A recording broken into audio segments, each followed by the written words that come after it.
안녕하세요.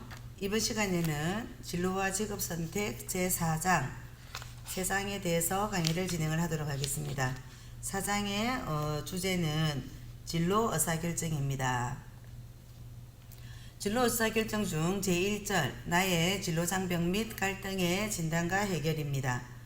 그리고 합리적인 의사결정 과정 및 방법의 이해에 대해서 진행을 하고 제3절 나의 희망 직업 선택에 대해서 진행을 하도록 하겠습니다.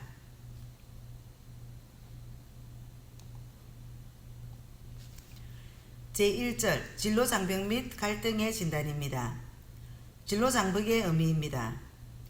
마라톤을 할 때 어느 정도 달리고 나면 마치 벽이 앞에 있는 듯이 온 세계가 자신이 뛰는 것을 방해하는 것처럼 더 이상 나갈 수 없는 지점을 만나게 됩니다.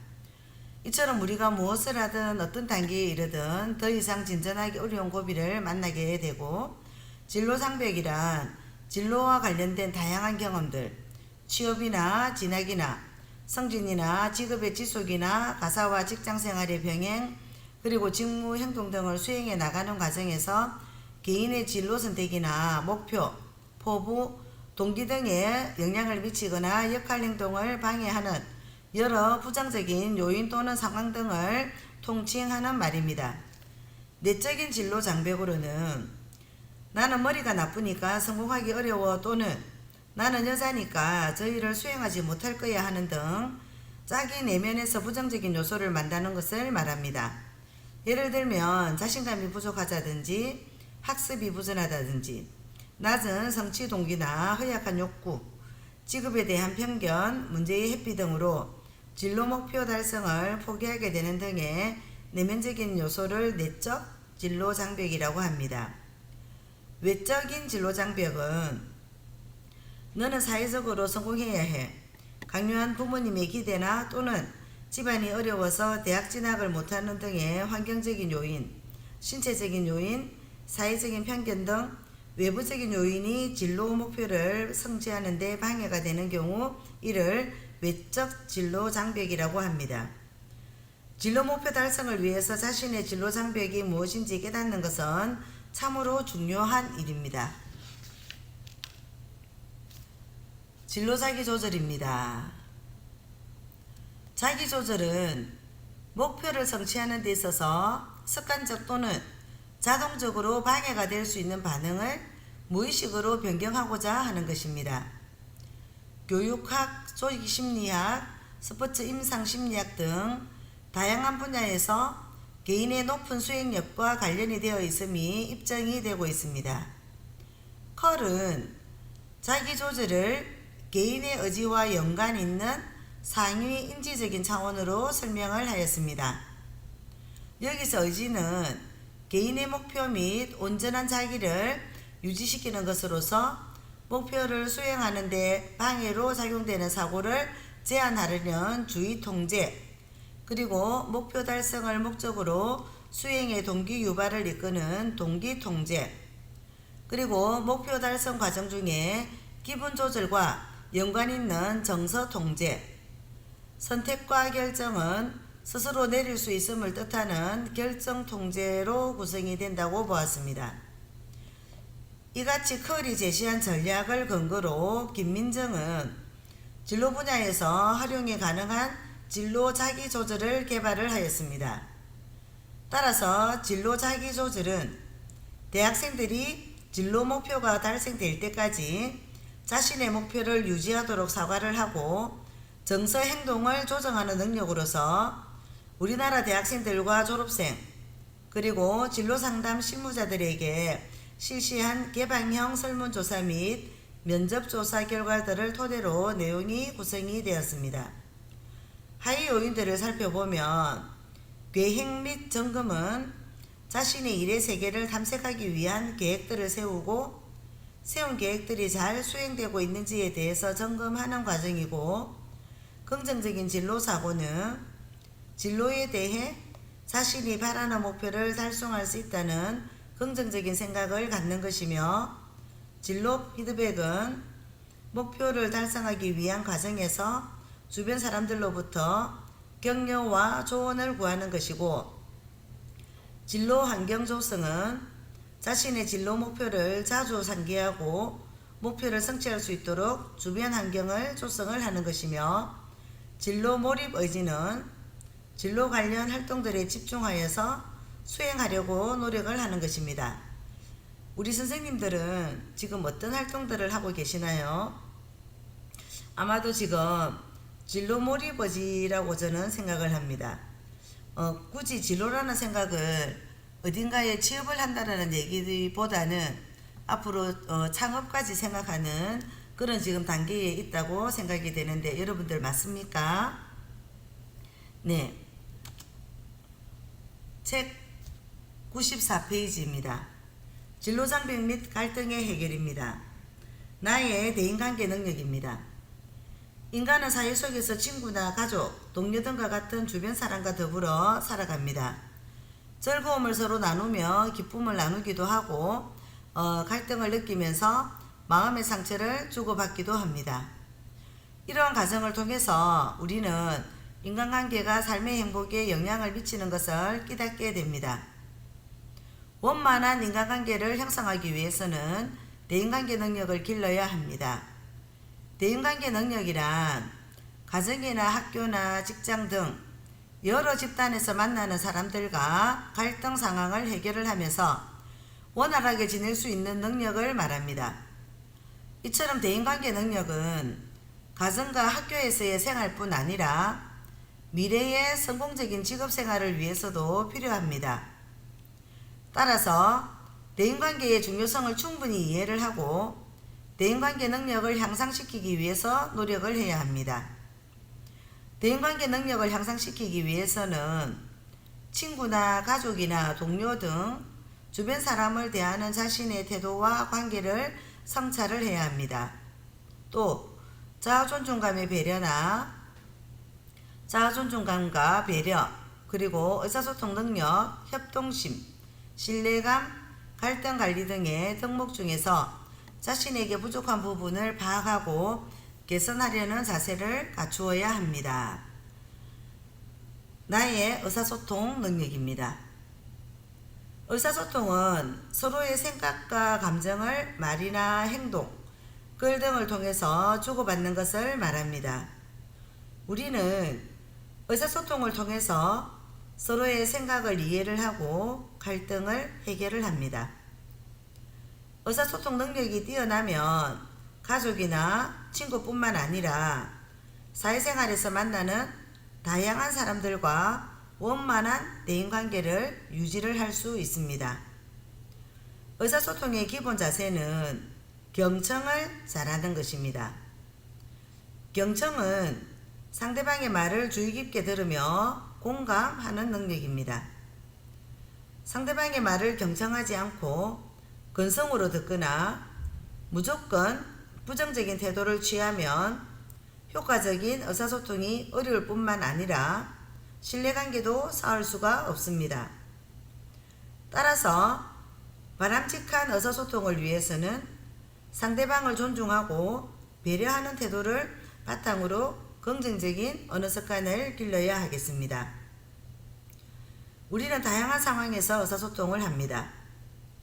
가족이나 친구와의 대화는 사적인 공간에서 격식 없이 이루어지지만 발표나 연설, 회의 등에서 대화는 공적인 공간에서 특정한 목적에 따라 주제를 정하여 이루어집니다. 발표와 연설은 한 사람과 여러 사람 간에 이루어지는 의사소통 방식입니다. 발표와 연설을 잘하기 위해서는 주제에 맞는 내용을 선정하여서 자신감 있는 모습으로 분명하게 의견을 전달을 해야 합니다. 회의와 토론은 상대방의 대응에 따라서 과정과 결과가 달라질 수 있는 상방향 의사소통으로 진행이 되므로 상대방을 배려하고 존중하면서 자신의 의견을 차분하게 전달하는 태도가 중요합니다. 이처럼 의사소통 방법과 예절은 상황에 따라 달라질 수가 있습니다. 자, 그러면 진로장벽의 해결에 대해서 알아보도록 하겠습니다. 자신의 진로장벽을 정확하게 이해하는 것은 진로 목표를 달성하는 데 매우 중요한 일입니다. 진로장벽과 진로 갈등을 면밀히 검토하는 과정에서 진로의 목표를 더욱 합리적으로 설정할 수 있고 더욱 발전된 모습으로 성장할 수 있습니다.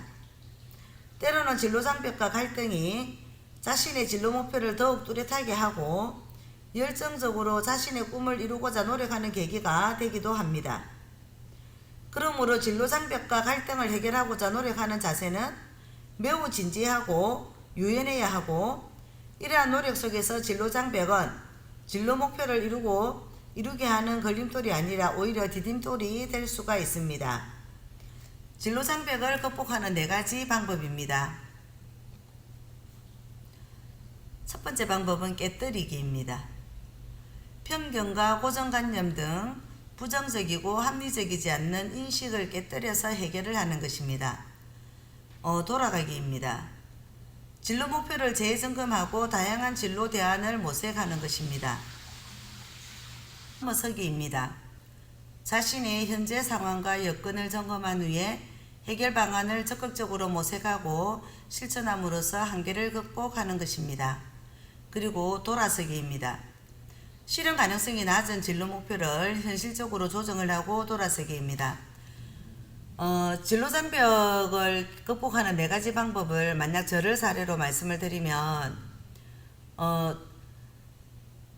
많은 사람들이 늦은 시간에 공부를 하고 그 늦은 시간에 공부로서 이런 전문적인 일을 할 거라고는 아무도 인정해 주지 않았습니다. 그렇지만 저 스스로 저는 제가 무엇인가 할 수 있다라는 생각을 가지고 꾸준히 신락 같은 희망을 가지고 꾸준히 공부를 끝까지 해왔고, 이후에 제가 지금 이 자리에 있는 것 같습니다. 그리고 이제 돌아가기로 만약 본다면 제가 처음부터 어딘가에 전문가의 역할을 할 수는 없는 거기 때문에 무료 봉사를 다니면서 강의를 진행을 하였고, 그리고 소득이 발생하기 시작했고, 그 이후에는 뭐 작게는 몇만 원에서 많게는 거의 100만 원 가까이 하루에 한두 시간 정도 강의로도 수익을 창출하고 있습니다. 그래서 일단은 제가 진로 목표를 무조건 위로 향해서 올라가는 것보다는 이렇게 그 돌아가기와 돌아서기 이렇게 조금씩 조정하는 이런 부분들도 중간중간에 많이 이렇게 적용을 하면서 하였습니다. 그리고 이제 넘어서기입니다. 제가 어르신들을 대상으로 아니면 시민들을 대상으로 웃음 치료나 레크레이션을 할 거라고는 저는 생각을 하지 못했습니다. 하지만 강의를 하면 할수록 재미와 웃음은 기본으로 가져가야 되는 거라서 이제 그런 저하고는 전혀 어울리지 않을 것 같은 그런 이제 그 레크레이션 펀을 제 강의에 적용을 하게 되었고, 그리고 이제 그 적용한 것을 꾸준히 노력하게 되니까 제가 원래 하지 못했다라고 하는 것이 이제는 저에게는 이렇게 유들유들하게 강의를 하면서 재밌게 이끌어 나가는 저만의 그런 방식이 생긴 것 같습니다. 여러분들도 진로장벽을 극복하는 4가지 방법으로 여러분들이 전문가가 될 수 있도록 했으면 좋겠습니다.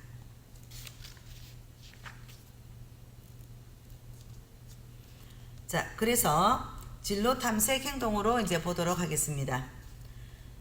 자신의 진로 탐색 행동은 진로 발달 및 진로 결정 과정에 있어서 자기 자신과 다양한 직업들을 인지를 하고 분석하기 위해서 필요한 인지적인, 의도적인, 행동적인 활동을 뜻하며, 재동선 등은 진로 탐색 행동을 직업에 대한 탐색, 자신에 대한 탐색과 같이 2개의 하위 요인으로 나누었는데, 이는 진로 결정 과정에서 반드시 필요한 정보인 자신의 특성과 다양한 직업의 정보를 탐색하는 중요한 변인으로 자리를 잡고 있습니다. 또한 우리나라 대학생들은 대학에 입학하기 이전에 자신의 내적, 외적 요인을 고려를 하여서 전공을 결정하지 않고 성적에 맞춘 입시 준비에만 많은 시간을 할애하다 보니 자신의 진로에 대한 목표와 계획에 대해서 적절한 준비를 마치지 못한 채로 대학에 입학하는 경우가 대부분입니다. 그래서 자기 자신과 다양한 직업 세계를 이해하고 분석하는 활동인 진로 탐색 행동은 이러한 대학생들이 반드시 거쳐가야 하는 단계로 볼 수 있습니다. 97페이지 밑에서 5번째 줄입니다. 진로 의사결정 이론을 기초로 하여서 진로를 결정하기 위해서 반드시 수행해야 하는데 진로 탐색 행동은 진로 발달 과정에서 중요한 역할을 할 것입니다. 또한 대학생들의 경우 대학생활이나 아르바이트 등으로 이루어진 다양한 대인관계를 통해 비교적 쉽게 얻어지는 진로 정보에 의해서 개인의 특성을 고려하지 않고 진로 결정을 하게 될 가능성을 배제할 수 없으므로 자신과 직업에 대한 탐색이 선행이 되어야 한다고 하였습니다. 제2절 합리적인 진로 의사결정 과정 및 방법의 이해입니다. 진로 의사결정 이론과 요인입니다. 진로 의사결정 이론 의사결정이란 결정자가 의도하는 결과를 가능하게 하는 여러가지 대안 중에서 하나의 대안을 선택을 하는 과정이고 의사결정 능력은 문제를 파악을 하고 해결함으로써 대안을 개발하고 결정에 따라 행동하는 능력으로서 인간을 특징짓는 고등 정신 능력 중의 하나입니다. 의사결정 능력의 향상은 당면한 문제를 해결하는 데에 도움을 주기 때문에 문제 해결을 위해서는 합리적인 의사결정이 요구가 됩니다. 개인의 진로 발달은 1년에 연속되는 의사결정 과정입니다. 뿐만 아니라 진로 발달 이론에 의하면 대학생 시기는 미래에 대한 계획을 세우고 진로를 결정하는 것이 주요한 진로 발달 과업이 되기 때문에 이 시기에 경험을 하는 진로 의사결정 문제는 보다 중요하게 다루어질 필요가 있습니다. 진로 의사결정 이론은 의사결정자가 어떠한 정보 처리 과정을 거쳐서 최종 결론, 즉 진로 선택에 이르는지에 관심을 둡니다. 즉 진로 발달 이론과 달리 진로 의사결정 이론은 의사결정이란 국면에서 개인의 진로 선택을 상세히 설명하고자 하는 이론입니다. 이에 따라 진로 의사결정 이론은 관련된 정보를 수집을 하고 진로 의사결정 이론은 대학생의 진로 선택과 밀접한 관련이 있으며 대학생이 자신과 직업 세계와의 관련한 정보를 수집을 하고 이를 실현하고 가능성과 자신의 가치를 기준으로 종합하고 선택하는 심리적인 과정에 중심을 둡니다. 그래서 할애는 만족스러운 진로 의사결정을 돕기 위해서 자신의 이론에 포함이 된 의사결정 과정이나 그리고 의사결정 특징이나 학생이 당면한 발달 과업 등에 대해서 자세히 설명을 하고 있습니다. 특히 진로 의사결정 과정을 인식, 계획, 확신, 실행의 4가지 단계로 구분을 하였는데 한번 살펴보면 첫째 인식 단계는 대학생들이 현재 진로 계획이 없다는 것을 부정적으로 판단하는 단계입니다. 불만족이 높은 학생들은 자신의 진로 계획이 없다는 것을 인식하게 되고 불만족의 원인을 파악하게 되면서 더욱 현실적이고 적절한 선택을 하게 됩니다. 둘째, 계획 단계에서는 양자택일이나 확장, 협소화, 조사, 구체화 과정을 명확히 합니다. 불만족의 원인을 이해를 하고 여러가지 대안들을 수립을 하면서 자신을 잘 알게 되고 불만족의 원인에 대해서도 적절히 대응을 할 수 있습니다. 특히 계획 단계에서는 자기 자신과 직업세계에 대한 많은 정보를 수집하는 것이 중요하며 이를 통해서 비로소 직업에 대해서 잠정적인 결정을 내릴 준비를 갖추게 됩니다.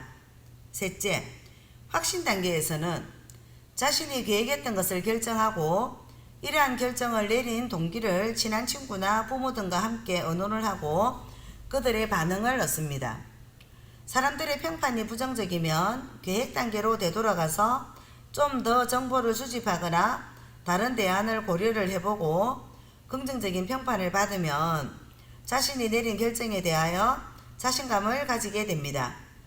이러한 피드백은 가치 있고 적극적인 동기를 부여하기 때문에 실행할 때 개인의 확신이 증가하게 됩니다.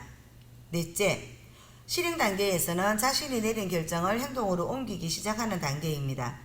할애는 이를 다시 동조나 자율이나 상호 의존하는 세 가지 하위 단계로 나누는데, 개인이 내린 결정이 좀 더 만족스러운 것이 되기 위해서는 각각의 단계에서 진로 의사결정의 과제들을 수행하여야 합니다.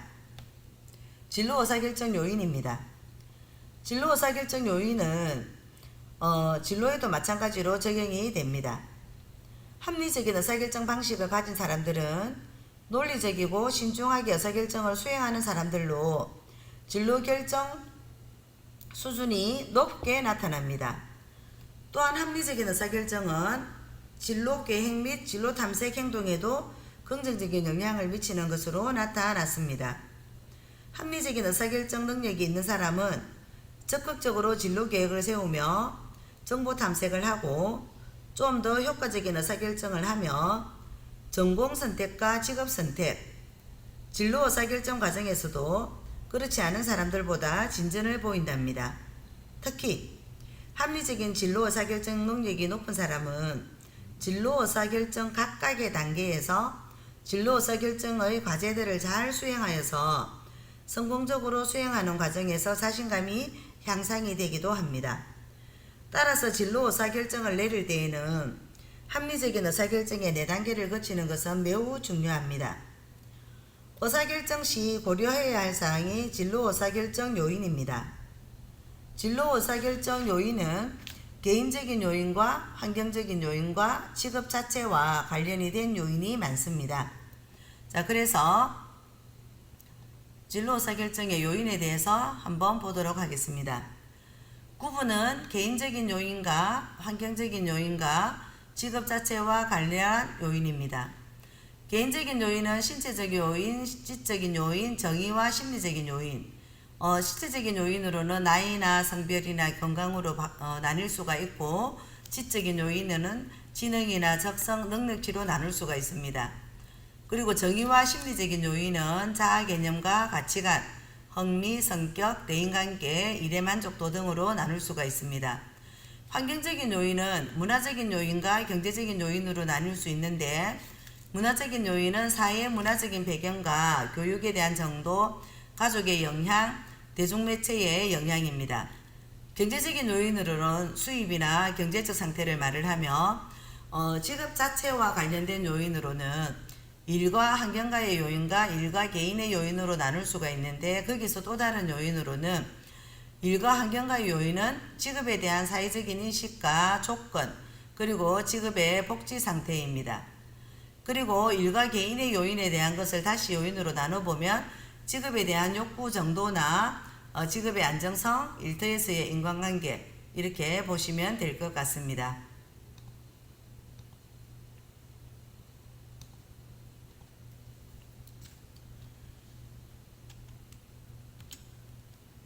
진로 의사결정의 유형입니다. 유형으로는 책 101페이지 의존적인 유형, 직관적인 유형, 합리적인 유형, 이렇게 세 가지로 나누어집니다.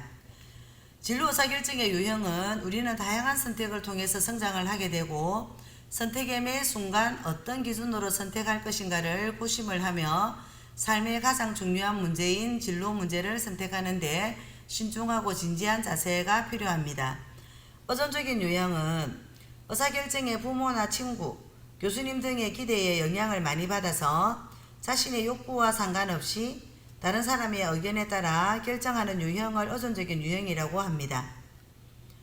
의존적인 의사결정 방식을 선택하는 사람은 수용적이며 온순하고 다른 사람과 갈등 상황을 회피하는 경향이 있습니다. 그리고 이런 의사결정 방식은 결과에 책임을 지지 않으려는 경향이 있습니다. 직관적인 유형입니다. 선택을 위한 정보 수집이나 분석, 예측 등의 논리적인 판단과 합리적인 사고를 통한 검증 과정을 거치지 않고 환상이나 적극적인 감정에 따라 의사결정을 하는 것을 직관적인 유형이라고 합니다. 직관적 유형의 의사결정은 시속하게 판단하고 빠르게 행동으로 옮길 수 있으나 감정이나 기분에 의해서 결정되므로 결과의 성공률이 낮습니다. 합리적인 유형입니다. 네, 합리적인 유형으로는 어떤 선택을 하든 간에 그 사안에 대한 정보를 충분히 수집을 하고 분석, 통찰하여서 환경을 고려하며 논리적으로 분석하여서 판단하는 것을 합리적인 유형이라고 합니다. 합리적 유형은 결정에 대한 책임을 자신이 지게 되므로 신중하고 이성적인 판단을 하게 됩니다. 다른 의사결정 방법에 비해서 가장 효율적이고 합리적인 방법입니다. 여러분들은 이 세 가지 유형 중에 어떤 유형에 해당이 되시나요? 아마 한 가지 유형만은 가지고 있지 않을 것 같아요. 그때그때 따라서 조금씩 달라지는 게 사람 마음이니까요. 그래서 항상 좋은 사람인 것도 없고 항상 나쁜 사람인 것도 없는 것 같습니다. 항상 나에게 좋은 사람이 될 수 있도록 내가 먼저 배려하고 내가 먼저 다가가면 항상 좋은 사람이 나 옆에 있지 않을까, 그렇게 한번 생각을 해봅니다. 여러분들 긴 시간 강의 듣는다고 수고 많았습니다. 수고하셨습니다.